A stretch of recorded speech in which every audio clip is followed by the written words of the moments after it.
매년 6월 29일은 순교자의 날입니다.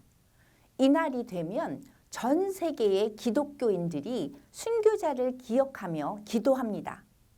한국 성도들도 이 영상을 통해 순교자들을 위해 기도하며 전 세계 기독교인들과 그리스도 안에서 한 몸을 이루기를 소망합니다. 한국 순교자의 소리는 2022년 순교자의 날에 2명의 젊은 중국 순교자인 리신헝과 멍리씨를 위해 기도하기로 결정했습니다. 이 2명의 젊은 중국 기독교인은 2017년 6월 8일 파키스탄 발루치스탄 주에서 그리스도의 신실한 증인으로 목숨을 바친 순교자들입니다. 이 사건이 일어난 그 순간부터 모든 사람들은 다양한 이유로 이 사건을 부정하거나 왜곡하거나 은폐하기 원했습니다. 그 이유는 다음과 같습니다. 중국은 자국의 다른 기독교인들이 이 순교자들의 전처를 밟기를 원치 않았고 파키스탄과의 경제적 협력 관계가 손상되는 것을 원치 않았습니다. 파키스탄은 자국을 방문한 다른 나라 시민을 테러리스트들이 살해하는 이슬람 극단주의자의 나라로 보여지는 것을 원치 않았습니다. 한국은 자국의 교회들이 다른 나라 시민을 유인하여 법을 어기고 무모한 선교 활동에 참여하게 하는 극단적인 기독교인들이 사는 나라로 보여지는 것을 원치 않았습니다. 그리고 중국과 한국의 선교 단체들과 교회들은 침묵하는 것이 정부와의 추가적인 마찰을 피하고 다른 사역자들을 안전하게 보호하는 최선의 방법이라고 결론 내렸습니다. 그러나 누가복음 12장 2절에서 예수님은 감추인 것이 드러나지 않을 것이 없고 라고 말씀하셨습니다. 그래서 지난 2년 동안 한국 순교자의 소리는 이 2명의 중국인 순교자들 이야기를 주의 깊게 조사하고 기록하고 검증했습니다. 순교자의 소리는 중국과 파키스탄을 방문하여 2 사람이 납치된 현장에 직접 가보고 목격자들과 이야기를 나누고 서류를 조사하고 은폐되었던 사실들을 밝혀냈습니다. 우리가 밝혀낸 사실들은 국가나 교회나 선교단체가 인터넷에 올린 기사나 보고와 다릅니다. 만일 예수님이 누가복음 12장 3절에서 말씀하신 대로 골방에서 귀에 대고 말한 것을 통해 그들의 진실된 이야기를 알고 싶으시다면 여기 우리의 이야기를 잘 들어보시기 바랍니다. 순교자의 소리가 밝혀낸 사실은 중국 기독교인 리신헝과 멍리씨가 얼마나 신실했는지에 대한 이야기였습니다. 2 사람은 세뇌당하거나 속거나 유인당해 아무것도 모르고 파키스탄에 간 것이 아니었습니다. 선교를 떠나기 훨씬 전부터 그들은 주님을 알고 사랑하고 섬겼으며 대부분의 중국 기독교인들과 마찬가지로 다른 중국인 성도가 전하는 복음을 듣고 기독교인이 되었습니다. 여러분에게 이 2명의 순교자를 소개하고자 합니다. 순교자의 소리는 올해 6월 29일 기독교 순교자의 날에 순교자의 소리 사무실에 전시된 순교자 연대표에 이 2 사람의 명판을 추가하며 이들의 순교를 기억할 예정입니다. 복음에 반대하는 나라들의 분노가 그치고 오랜 시간이 지난 뒤 예수님께서 누가복음 12장 3절에 말씀하신 것처럼 골방 위에서 귀에 대고 말한 리신헝과 멍리씨의 이름은 지붕 위에서 전파될 것입니다. 이들은 외국 땅에서 순교한 최초의 중국인 순교자입니다. 그리고 하나님은 이들의 하나님이라 불리는 것을 부끄러워하지 않으십니다. 26살의 멍리씨는 후베이성 출신이고 24살의 리신헝은 그곳에서 300km 이상 떨어진 후난성 출신이었습니다. 파키스탄에서 만나기 전까지 이 두 사람은 서로 몰랐고 그 이후에도 그리스도 안에서 동료로 지냈을 뿐이었습니다. 사실 멍리씨는 약혼한 상태였고 고향으로 돌아가면 결혼할 계획이었습니다. 어렸을 때부터 어머니와 함께 교회에 다니면서 아이들을 사랑한 멍리씨는 파키스탄 어린이들에게 하나님의 사랑을 전하는 특별한 소명을 갖게 되었습니다. 그 후 화중사범대학교에서 온라인으로 진행하는 네트워크 칼리지에서 유아 교육을 전공했고 졸업한 후에는 우한으로 가서 파키스탄의 공용어인 우르두어를 공부할 계획을 세웠습니다.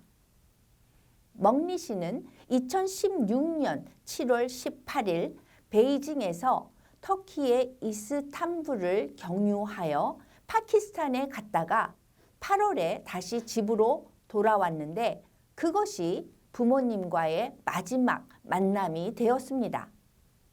순교하기 전 멍리씨는 중국의 메신저인 위챗 프로필에 다음과 같은 글을 올렸습니다. 한 사람의 희생으로 한 나라가 회복될 수 있다면 그 희생은 가치가 있다. 멍리씨는 수년 동안 그리스도를 따를 때 치러야 하는 대가에 대해 깊이 생각해 왔고 결국에는 기쁨으로 그 대가를 감당했습니다. 리신헝은 시안 전자과학기술대학교를 졸업했고 재학 중에는 학생회에서 활동했습니다. 졸업한 후에는 저장성 선교 신학교에서 공부했고 아랍어와 아람어 및 영어를 배웠습니다. 그는 우르두어로 복음을 전하는 법도 배웠습니다. 리신헝의 부모는 헌신적인 기독교인입니다. 사실 리신헝의 어머니는 아들이 순교했을 때 공개적으로 목소리를 높인 몇 안 되는 기독교인들 중 한 사람이었습니다. 중국 정부가 주시하고 있었지만 리신헝의 어머니는 리신헝과 멍리씨가 순교하고 5개월이 지난 후에 열린 추도 예배에서 공개적으로 이런 간증을 했습니다. 어렸을 때 제 아들은 말도 안 듣고 문제를 일으키는 말썽쟁이였습니다. 제 힘으로는 훈육할 수가 없었습니다. 제가 유일하게 할 수 있었던 일은 아들을 예수 그리스도께 바치는 것뿐이었습니다. 저 같은 엄마의 하찮은 기도를 들어주시고 제 아들을 하나님 나라를 위한 도구로 사용하신 주님의 은혜 앞에 저는 한없이 겸손해집니다. 리신헝의 어머니는 아들을 죽인 자들을 용서해 달라고 하나님께 기도했습니다. 그리고 엄마로서 아들을 잃은 것은 슬프지만 하나님의 딸로서는 감사하다고 말하면서 멍리씨와 자신의 아들인 리신헝이 파키스탄의 복음의 씨앗이 되어 앞으로 많은 열매를 거둘 수 있기를 기도했습니다. 멍리씨와 리신헝은 한국 선교사들이 아니라 자신들의 집에서 복음을 배웠습니다. 그들의 부모님은 모두 기독교인이었고 선교 사명을 위해 수년 동안 준비했고 소명을 감당하기 위해 대학에서 수년간 공부했습니다. 리신홍과 멍리 씨가 받은 비전은 선교 단체가 아니라 하나님으로부터 직접 받은 것입니다. 멍리 씨와 리신홍은 2017년 5월 24일 오후 1시 10분 파키스탄 퀘타시의 한 어학센터에서 학생들을 가르친 뒤에 거리를 걷던 중 총으로 위협당해 차로 납치당했습니다. 2주 후인 6월 8일 IS는 두 사람이 참수당하는 장면을 공개했습니다. 그 영상은 그들의 삶의 마지막 순간을 보여줍니다. 이 순교자들은 애원하거나 울거나 비명을 지르지 않았습니다. 오히려 자신들의 마지막 숨결로 훈련된 하나님의 종들의 위엄과 성숙함을 보여주었습니다. 예수님은 요한복음 12장 24절에서 말씀하십니다. 내가 진실로 진실로 너희에게 이르노니 한 알의 밀이 땅에 떨어져 죽지 아니하면 한 알 그대로 있고 죽으면 많은 열매를 맺느니라. 이 말씀은 성경에서 하나님이 하신 약속입니다. 그러므로 우리는 하나님께서 지금 리신홍의 어머니의 기도에 응답하고 계시고 두 사람이 파키스탄에서 큰 열매를 맺는 씨앗이 되도록 역사하실 것이라고 확신할 수 있습니다.